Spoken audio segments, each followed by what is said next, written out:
Yo, this is Faggy. I'm going to be talking to a top 500 Radiant player. He's going to be going over some of my clips, and I'm going to help you become a Radiant player just like him, and hopefully like me in a couple weeks. See. The player I'm going to be talking to today is Renji. He's a Radiant Peak and is currently Immortal 3, almost Radiant. He's a really good player, and he gave me some tips over my gameplay that I'm going to be showing you today. He gave some pretty simple tips, but I feel like you guys can learn a lot from it. And it's just kind of basic game sense and skill issues that you can use and work on. I'm going to be going a little bit more deeper than he did because I didn't want to push him too much to make this video with me. I just kind of wanted something simple that I could build off of. Especially if you're lower rank like Plat or Gold, these are all going to be super important, and I feel like you could learn a lot from this video. A lot of it is this kind of technical game sense, like certain things like no scoping, where to peek from, how to peek, that kind of stuff. And I'm going to be going very deeply into these topics soon in like their own videos.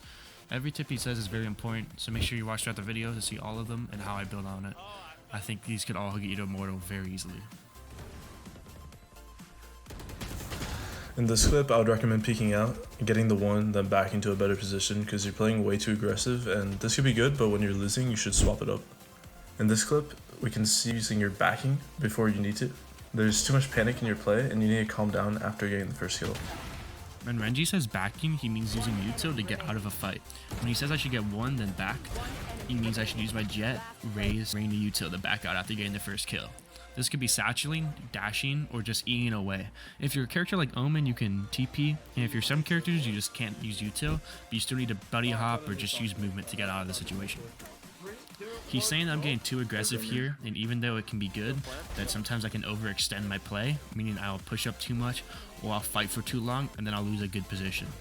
When you're up by a lead, you don't need to keep pushing and keep fighting. You can keep your numbers if you want to play safely and secure the round.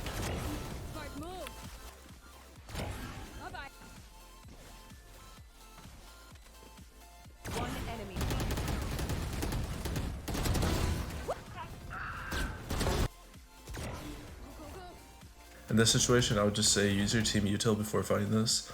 Other than that, it was well played.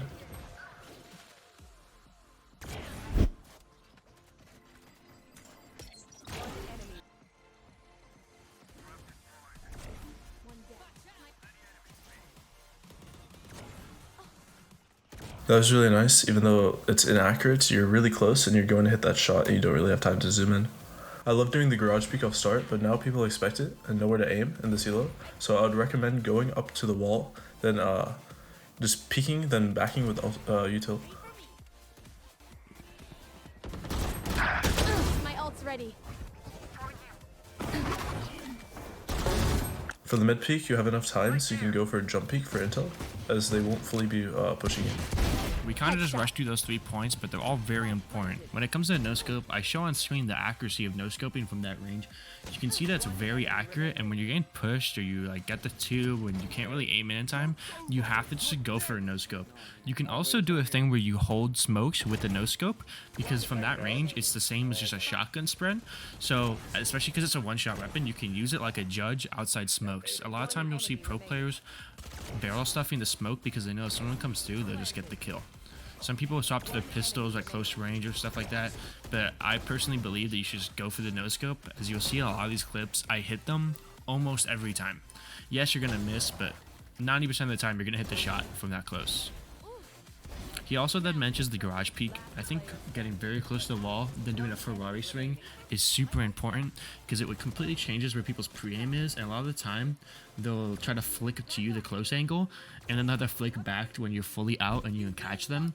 If you want to spice this up a little bit more, you can actually jump peek, make them in closer to the wall, and then fully Ferraris peek them because their aim will be completely off, especially in this game where peeker's advantage. You'll be able to jump out in front of their crosser and they won't be able to predict or time you well. Now when it comes to mid peeks, it's also very smart. You want to be doing this for a lot of situations such as C Haven, any long angle or any mid angle. And when people are very far away, the mid like jump peek is very important because you get the intel, you mess up their crosshair placement, and then you can swing. This does 3 things. It completely ruins where they're aiming. You'll win the gunfight. You get intel for you and your team, and you also know where to peek to. If you go in blind or without util, a lot of times you'll just lose the gunfight because they're aiming at you and you're not aiming at them. You don't know where they are, and you can't really predict their movements as much as they can predict you.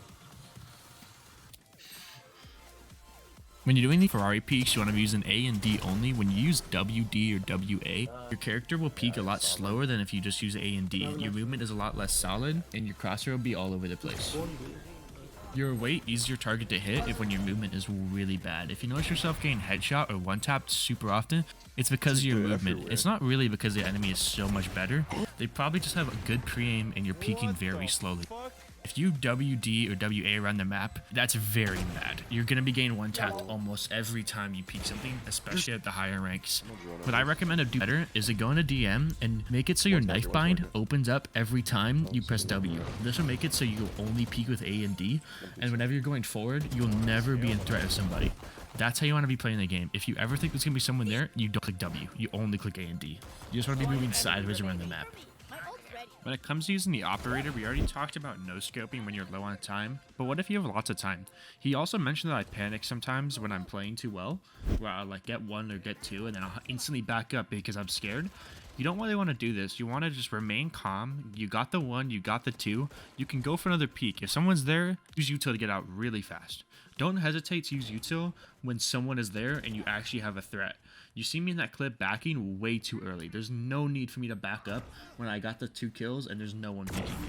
That's just wasted util. Oh, what's up? That's my face. Oh my god. Okay, I need you to click on this video and subscribe or I'm going to be super mad. Super mad. Click on it. I'm just going to go. Click on this video and subscribe.